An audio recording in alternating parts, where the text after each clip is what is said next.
At 27, Melanie was watching her own hands become rigid and claw-like, and eventually she began wondering whether death would be easier than living in that body. At 27, Melanie was diagnosed with scleroderma, and I want you to imagine something. You have a body you have known your entire life, and suddenly that body begins changing. Your hands become swollen, your joints hurt, your shoulders hurt, your knees hurt.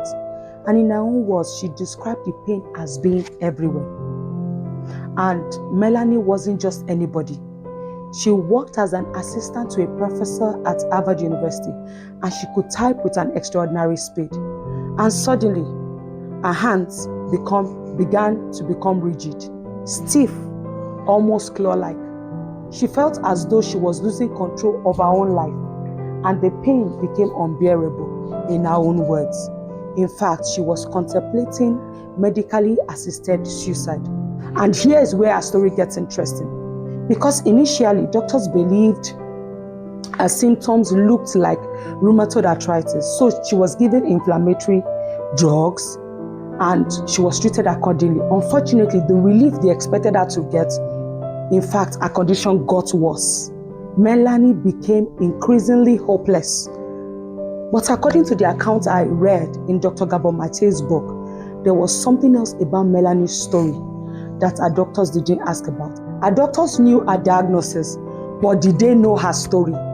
Did they know what she had survived? Did they know what she had learned to suppress?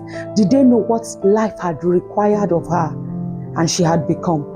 Because when I began looking at Melanie's story, I discovered something that made me pause.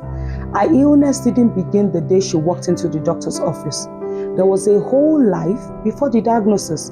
And next week, I'm going to tell you about that life. Because sometimes in diagnosis, the diagnosis tells you what is happening in the body. But the story may tell you what the body has been carrying. My name is Ayomide Adeyino, and I'm a root cause healing strategist. Save this episode and come back for part 2. The childhood she couldn't remember.